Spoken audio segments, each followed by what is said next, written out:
My dear listeners, welcome to our brand new video series. Today we're going to be making sense out of a particular word. We're going to be establishing and creating a foundation within the series. I gave a highlight regarding the series during the closing series on comfort zone. But we will be using this first video to establish and create a foundation in that direction. Stay tuned and we'll be right back.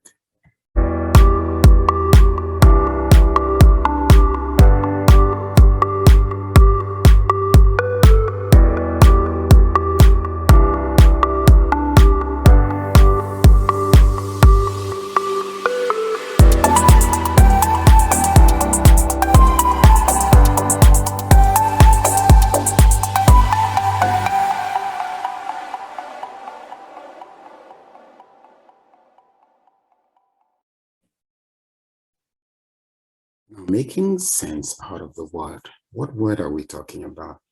Gets really exciting, right? Making sense out of the word. Now, I just want to use a couple of illustrations to enable us that making sense in the direction that I want to take us in this video, or in the journey that I want us to, travel together in this video. Just imagine when you were younger and those very special moments that you had, playing in the community, playing in the sand, playing on the swings, those times you spend with very, very close friends that you call childhood friends, those times you spend with some of your relatives, if you have some, your cousins, your immediate siblings, the special play that you guys had, when you were young growing up, your young memory, how things formulated, the times, your mom came back home with a gift, let's say for Christmas or before New Year. Those special moments for those of you, who had families, that, you had a family reunion, with everybody together in the same room. You had those special dishes that you've always loved. Those times, you went to school where you spent with some of those classmates of yours, when you went out for break, the special moments you had, those of us who grew up back in Cameroon, in Africa, we had what we used to call a dining shed, where we go there, we enjoyed yogurt, which used to be called yaourt. We enjoyed popsicle, which used to be called Alaska. We enjoyed some fish rolls, some meat pies. All of that brings a special feeling. Just imagine, if you have a partner, when you meet your partner, and that special feeling that was stayed inside of you, you call it love, but it made you feel a special way. If you, have a husband or a wife, just imagine those times that you spend, maybe just two of you, those best moments that you have, that you spend with your lover. How does that feel? How does that make you feel? It's a special type of feeling. And those of you, who have kids, just look back to when they were born, when you carried them in your arms, how cute they look like, despite all the stress you went through before they were born. Just imagine that feeling that it brought to you when they were finally born, when you looked into their cute faces. How did you feel? Such a special feeling, right? Imagine, when you're at work, at the times, a colleague gives you a special compliment. A colleague tells you, you did this amazing thing and you made work easier for me. Thank you so much. Just look at that feeling. Look at when you get a special compliment from your spouse, or your spouse tells you they love you. Your lover tells you, I love you so much. It's like I can't do without you. You're the sunshine of my life. Imagine that special feeling that it generates inside. Imagine when, if you have kids, and your kids tell you, Mommy, Daddy, thank you so much for this you did to me. I appreciate you. I love you, Mommy. I love you, Daddy. Think about the special feeling that it generates inside of you. And I've been using all of this without mentioning the word.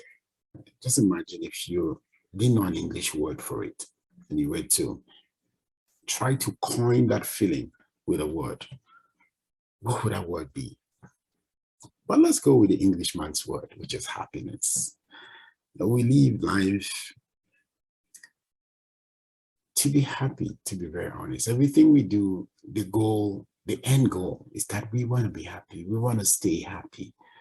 Happiness is something which is special. Happiness is a place which some people have had most of their life, but some people have not.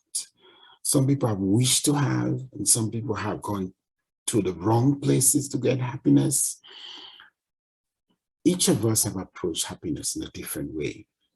But no, there's no wrong way to approach happiness, because there people can do really crazy things just because they want to be happy. And to be very honest, I don't think there's anybody on earth that doesn't want to be happy. I don't think there's anybody that wants to be sad. We all want to be happy. Some books, movies, and even very popular leaders have gone as far as, coining life as the pursuit of happiness. I'll beg to disagree with that particular term, life as a pursuit of happiness. Now, in my own personal experience, I would not look at a pursuit of something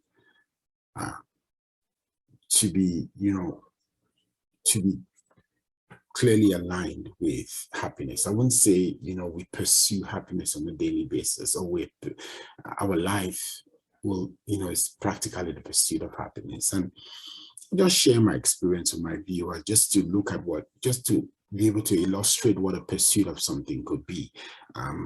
Let's say a pursuit of a goal, and imagine that to be a pursuit of happiness. For me, I, was born and grew up in Cameroon, in Central and West Africa. When I left the university, my goal was to get a first job. And part of that goal was really to work within the government of my country. So that was a goal which I had to pursue. And fortunately, I got a job with the government of my country. And was I happy? Yes, I was, which was a really good foundation for me. But I was in pursuit for, another goal altogether. At the moment, I attained the goal which I was looking for. I wanted to, I wanted to undertake a master's degree. I wanted to travel out of the country. Succeeded to travel from my home country to Europe. Succeeded to, to get a master's degree. Not one of them, but get more than one master's degree. Do a couple of things in terms of research. But when I got that, I also really wanted to get a job that befits, those master's degrees that I did. I wanted a job that would fully align. And yeah, it felt like that would be, I've really achieved a significant goal that should keep me happy, right? Of course, I was happy. I succeeded to secure, a job within my background. And I also succeeded to travel to a country which I'd always wanted to, which I've always considered my dream country. That was Canada. And, nothing out of pride, but just happy and blessed and humbled that I was able to attain that, and settle in a country that I always wanted to.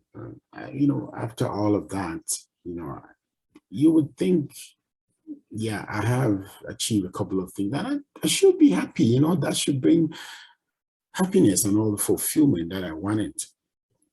But I also wanted to grow within my career. I wanted to go up the ladder. Wanted to, not just be a regular worker. I wanted to do more. Finally succeeded to get managerial roles. Went up the ladder within managerial roles. And it was good. It was good. I was able to impact, lives in different ways. But it didn't end there, right? I wanted to establish my own business. I wanted to coach people. I wanted to mentor people. I wanted to do some form of capacity building in different ways. And I thought the best way I would do that is, is creating my own business. I was blessed to be able to create a business, hence, Ndoping and Co., which is providing these videos to my audience today. And you would think, it seems like, I've achieved a lot of those things I went after, which is good, right? A lot of the premise of the comfort zones was mostly to be able to encourage us to get out of our comfort zone and go after things we want and that we like to attain. The series really was to push us out of just being contented with what we have at the time and what we find around us. And I think I went after a lot of that. You would think when people, have attained, certain things in life, for me, I'm still going after a lot of things. So it's not like I've achieved any really big thing. I'm just blessed to be able to, be living in a country, be able to do a couple of things for myself, but I'm still going out after a lot of goals. But why I use this example is just to be able to illustrate the word I said, pursuit of happiness. You would think when people have attained a couple of things, just look at celebrities. Some of them came from very humble beginnings. And you would think that once they've attained that level of a celebrity, with billions in their account, that it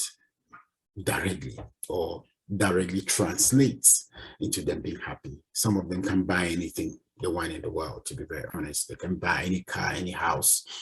They can live anywhere as luxurious as you can think about.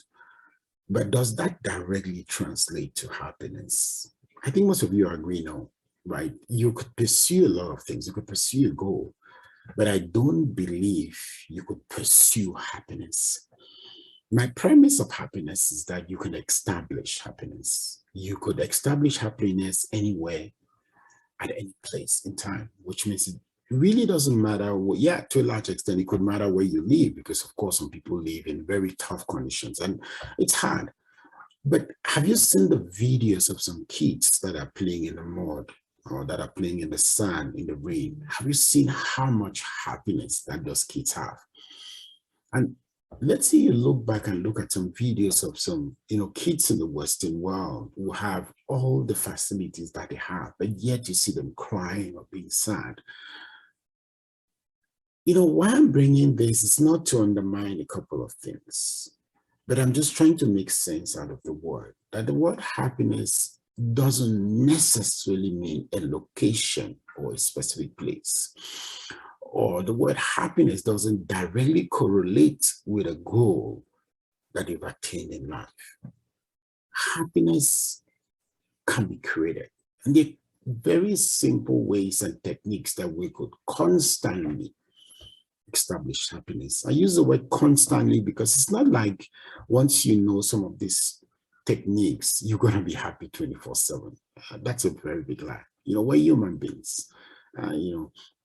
We have blood running in our veins. We have times where it's just one of those days but if you know the tricks and you know some of those techniques that you could be able to establish, then you can always be happy. You can spread positive energy and it will be obvious to everybody that you're a happy person, right? You want to be known as a happy person, right? You don't want to be the depressed one, the sad one all of the time. And in the next video within this series, we will start using some words and some terms to be able to establish how we can start the journey of building our own happiness. There'll be a couple of things that we would use that will enable us move forward slowly but surely, where our daily routines will enable us to be happy.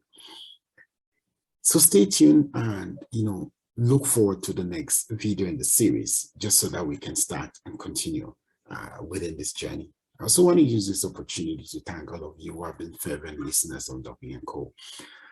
Because of your comments, your encouragement, you enable us to do what we're doing. Thank you so much. We appreciate you. And please, if you found, any valuable information in this video, like the video, put a comment for me. Those comments help me. If I'm doing something well, let me know. If there's something you want me to include, just let me know. I do what I do because of my listeners. I appreciate you guys, and I just want to continue sharing, the little knowledge that I've been blessed with and the little research that I also do on a couple of things in life. Thank you so much for watching today, and we'll be seeing you in part 2 of happiness. We'll be using some words and some terms to be able to enable you move or start your journey towards establishing a permanent happiness in your life. Thank you so much for watching. Have a good day and see you in the next video.